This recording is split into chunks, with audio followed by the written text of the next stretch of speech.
So I'm here with Long Island Auditor. We're going to go over a couple of things for both of us, what we had to deal with the city of Waterbury and all the garbage we put me through at least, and hopefully what they're not going to put him through. But yeah. We're here right now at the State of Connecticut Superior Court in Waterbury. What's up, guys? Long Island Auditor here. Back to deal with another video. Big smile on my face. I'm not going nowhere. I'm not getting sad.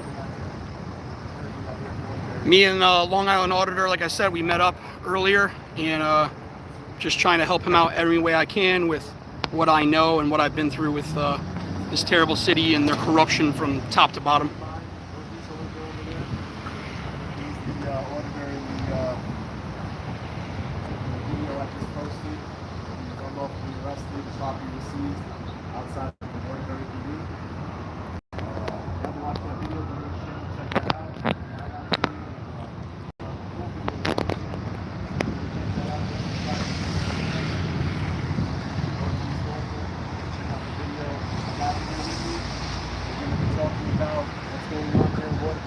What happened, because that video it only shows, part of the story.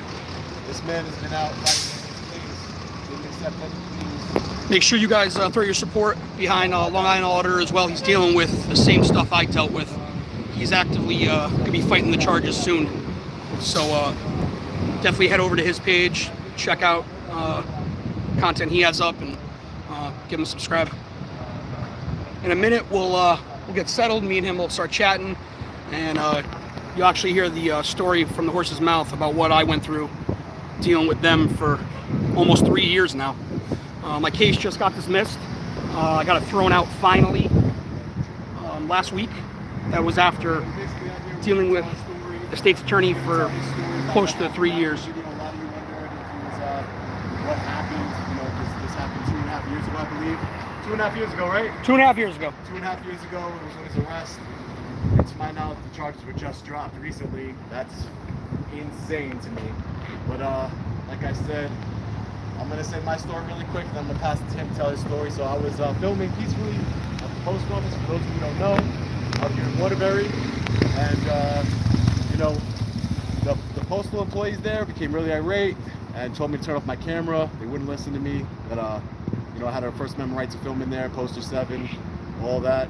And they called the local city of Waterbury police. And that was where everything started to go downhill. And the Waterbury police arrested me for trespassing, criminal trespass. Took my business phone, took my GoPro, my camera. And, we're here. That happened on May 19th. And we're not letting up. If you see my videos protesting the mayor here, I filed internal affairs complaint. I filed complaints with the FBI in New Haven and the postal inspector, law enforcement division of the post office. So basically, we're going to hold them accountable here. And what happened to this man is an atrocity that should never happen, and we can't let that happen. And like I said, the biggest problem, you think that it would be a crazy atrocity what happened with the Waterbury PD, but wait till you hear this man's story. So I'm gonna put him on camera right now, and he's gonna tell his story about what happened here at the Superior Court and how the prosecutors handled this case. So cool. This is the Northeast Auditor here. All right, I'm going to give him my camera as well. Okay. All right. So what ended up happening was I did an audit at the PD. It's right up the road. I was there for about, I'd say, 10 minutes, was just filming all around, just getting general sights and, areas. On a public sidewalk? A public sidewalk. Never stepped foot in any building, never stepped foot in any garage, anything of that nature. 2 sergeants approached me, asked me what I was doing. I let them know I was, conducting, a journalistic review. I was just basically getting some content for a story. They asked me what the story was about. I informed them I wasn't going to let them know what it was. From there, they started to get very hostile. They, were very argumentative to start, no matter what. I explained to them it was a First Amendment protected activity. They told me at that point I was being detained after I questioned, their authority of the stop. I asked them what crime I was being suspected of. They said reasonable suspicion. That's all they kept saying, reasonable suspicion. They were making up hypothetical ideas of I might get a bomb and blow it up, obviously all this nonsense. So at that point, I said, I'm not going to give you my ID, and that's it. They told me to put my hands behind my back, and I was cuffed, and I was taken to the holding cell. So the crazier part about all this is that I was there for almost 3.5 hours until bonds commissioner came in and lowered it to a promise to appear. They gave me a $10,000 bond. Now I've never had an arrest a day in my life prior. I'd never had any prior record at all. And yet the sergeant on duty thought it was so egregious of my crime to not give them my ID that they gave me a $10,000 bond. Ridiculous. Yep. So from that point, I retained attorney Joseph Sasha in Bristol, and he helped me throughout the whole process.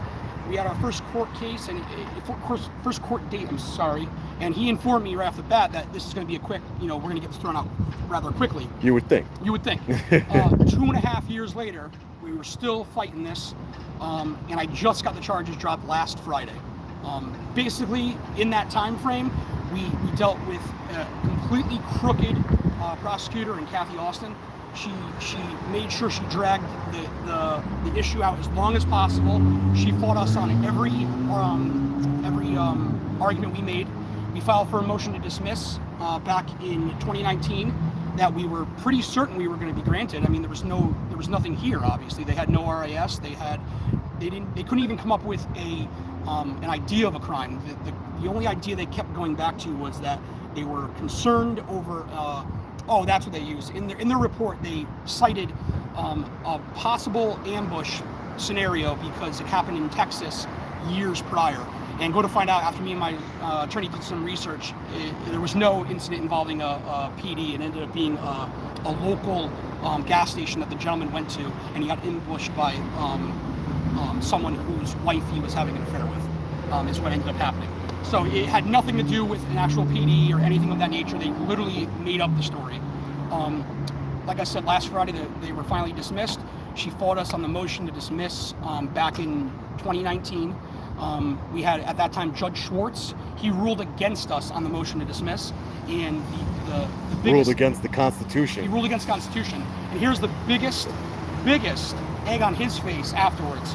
Finally, a week and a half ago, Attorney Davenport was handed the file 1 week prior to us turning around and setting a trial date. He took one look at the file, and 3 days later he notified my attorneys that he was dropping the charge, and that was it. We were moving on. And the presiding judge over him, putting out the null plea was Judge Schwartz. So I found that quite ironic that the judge who ruled against me in the motion to dismiss 2 years prior ruled in favor of the prosecutor. Of the prosecutor, now had to look at another prosecutor, tell him, I don't know what you saw basically, but there's nothing here. Yeah. So that's the gist of it. And like I informed Long Island Auditor that if he does have Kathy, we need to rally behind him, get some phone calls in, send in your emails, because she is corrupt from go. She tried making it seem like she was an employee of the PD. Every time we would have discussions with her, she would make it sound like she was a sergeant there, essentially. Like she had an axe to grind with us from go. And that can't be. We can't have prosecutors in the courthouse now doing the same corruption that the officers on the street are doing. There has to be someone along the line that's catching this before it gets that far. But like I said, I was 2.5 years in, and I was ready for trial. I rejected every plea deal they offered me. Didn't take a plea. Refused. There you go. What. They offered you a plea that it would erase from your record, yep. right? All that. So the very first plea they offered me was to drop it down to disturbing the peace, and it was going to be a 6-month conditional discharge. I vehemently denied it. They turned around and insisted to me that it's on record. You're going to deny it. That's it. We're not going to offer it again. A year later, they offered me another plea, and then right before we told them no, we're going to go to trial again, they offered me the last plea, which was it ended up being creating a noise disturbance. I think it was. It was a ticketable offense, and they were going to no condition discharge. It was going to be dropped, and we still told them no, we're going to trial. So that's where we're at. Just hear that. Just if you guys are really hearing his story, go watch the video on his channel. It's on my channel, but the full video is on his channel. Go watch that full video, Northeast Auditor, and a noise disturbance and all these.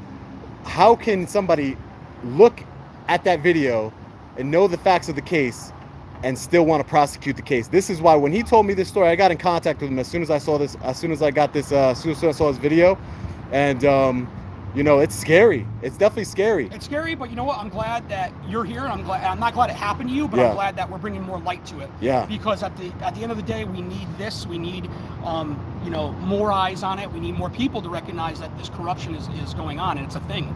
Yeah. And it starts with Catherine Austin.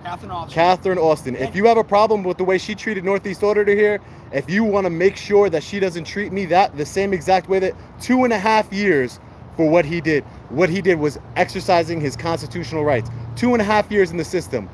I'm sure thousands of dollars in lawyer fees and attorney fees. You know, missed off work.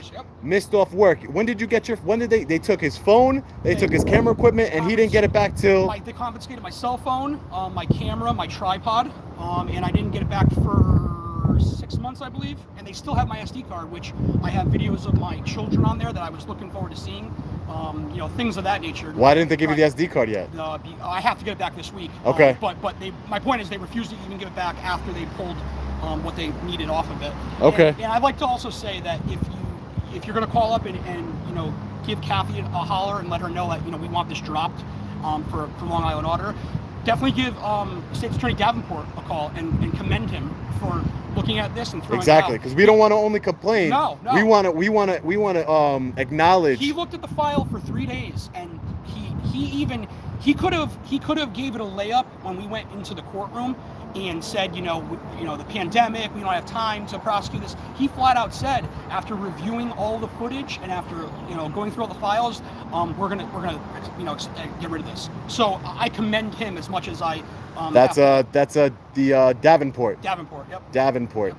That's the prosecutor over here in the Waterbury State's Attorney's Office. Davenport. He did the right thing. Only person to do the right thing. Only person. 2.5 years. Only person to do the right thing. You know, I hope I get him, because if I get him, I'm sure he'll do the right thing again. You know, we can't allow our public officials out here and public employees to. Okay, great. We can't allow our public officials and public employees to violate our rights. And then I could understand, you know, an ignorant police officer. I mean, in his so case, that's the deal. In his case, he had. At the end of the day, I'm happy with what ended up transpiring. It's a shame it took 2.5 years, but I'm here, no charges hanging over my head finally, after, you know, there shouldn't have been from go. And my focus now is to help Long Island Auditor, because I know what it's like to be in this courthouse and who to deal with. Many times me and my attorneys would walk out, shake our heads and be like, I don't know how this happened. I don't know how we're still here. So, like I said, head over to his channel, subscribe, and yeah, thanks for watching.